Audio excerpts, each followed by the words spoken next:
भारत देश में कई शासकों द्वारा शासन किया गया। उनमें से कई शासक अपनी दयालुता के लिए जाने जाते थे। वहीं कुछ शासक ऐसे भी थे जो बहुत ही बेरहम थे। सत्ता पाने के लिए इनमें से कई शासकों ने आम लोगों पर कई जुल्म किए, तो वहीं कई राजाओं ने सत्ता के लिए अपने पिता और भाइयों की हत्या भी करवा दी। कई राजा जिस राज्य को हड़पते थे, इतिहास में इन राजाओं की क्रूरता के कई उदाहरण मिलते हैं जो ये सोचने पर मजबूर कर देते हैं कि कोई व्यक्ति इतना भी बेरहम कैसे हो सकता है। आज के इस वीडियो में हम आपको भारत के उन शासकों के बारे में बताएंगे जो बहुत ही क्रूर थे। आज भी इतिहास में इनकी बेरहमी के किस्से मशहूर है। आइए जानते हैं आखिर कौन थे वे सबसे बेरहम शासक। नंबर 1, मिहिर कुल हुन।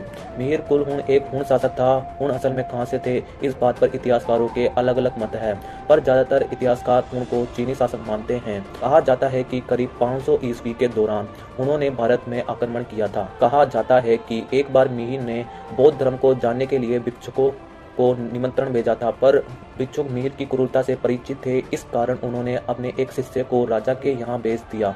जब मिहिर कुल को इस बात का पता चला तो वह आग बबूला हो गया, जिस कारण उसने बौद्ध धर्म और उसे मानने वाले को मारने का निश्चय किया। अपने बदले की आग में मिहिर ने सभी बौद्ध धर्मियों का कत्ल करना शुरू कर दिया। इतना ही नहीं, मिहिर ने कई बौद्ध मंदिरों और स्थानों को तोड़कर बर्बाद कर दिया। आपको बता दें कि मिहिर एक शिव भक्त भी था, जिसने अपने शासनकाल के दौरान कई मंदिरों का निर्माण करवाया था। नंबर 2, महमूद गजनवी। शासक महमूद गजनवी को हम सोमनाथ मंदिर के आक्रमणकारी के रूप में जानते हैं। गजनवी ने भारत की कई हिस्सों में हमला बोला। कहा जाता है कि 1001 से 1026 ईस्वी के बीच महमूद गजनवी ने भारत पर 17 बार आक्रमण किया। गजनवी ने भारत के कई राज्यों पर हमला किया, जिसमें उसने बड़ी क्रूरता से लोगों की हत्या की। कहा जाता है कि गजनवी ने अपना 16वां आक्रमण गुजरात के सोमनाथ पर किया था, जिसमें उसने वहां के मंदिर को बड़ी बर्बरता से तोड़ दिया था। नंबर 3, मोहम्मद बिन कासिम। शासक मोहम्मद बिन कासिम भारत के सबसे क्रूर शासक में गिना जाता है। कहा जाता है कि मोहम्मद बिन कासिम करीब 7वीं ईस्वी में भारत आया था। वहीं मात्र 17 साल की आयु में ही कासिम ने सिंध और मुल्तान प्रांत पर आक्रमण करके उन्हें जीत लिया था।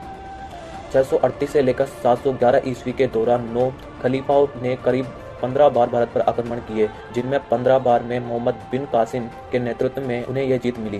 कहा जाता है कि कासिम का दिल सिंध प्रांत की दीवान की बेटी पर आया था।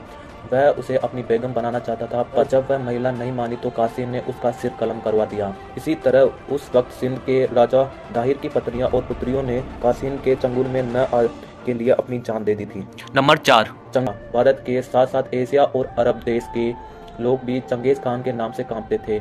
चंगेज खान ने आक्रमण करके ईरान, गजनी सहित कंधार, काबुल और कश्मीर पर भी अपना शासन फैला लिया था। अपने शासन के दौरान चंगेज खान ने कत्ले आम मचा दिया था। उसके बारे में हमें इतिहास में कई उदाहरण मिलते हैं। नंबर 5, तैमूर। शासक तैमूर को हम सभी इतिहास में उसकी क्रूरता के लिए जानते हैं। तैमूर का सपना था कि वह चंगेज खान जैसा ही क्रूर शासक बने। जब तैमूर ने भारत पर हमला किया, उस वक्त भारत में तुगलक वंश का शासक था। तैमूर के आक्रमण के साथ ही तुगलक वंश का भी अंत हो गया। कहा जाता है कि तैमूर मुगलों की भारी फौज लेकर आया था, जो कि उस समय की सबसे बेरहम सेना थी। कोई भी शासक उसका मुकाबला नहीं कर सका, जिस कारण तैमूर कत्लेआम करता हुआ भारत में अपना शासन फैलाता गया। नंबर 6, औरंगजेब। भारत में कई मुगल शासक हुए, मगर उसमें से सबसे ज्यादा क्रूर शासक औरंगजेब ही था। औरंगजेब शाहजहां और मुमताज का बेटा था। गद्दी की लालच में आकर औरंगजेब ने किसी को भी नहीं छोड़ा।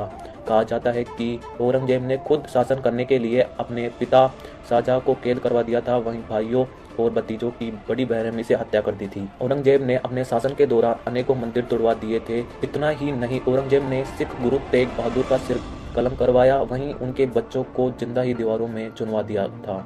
औरंगजेब के शासन के दौरान हिंदू धर्म के लोगों पर बहुत अत्याचार किए गए, जिसके कई साक्ष्य हमें इतिहास में मिलते हैं। तो यह था हमारा आज का वीडियो।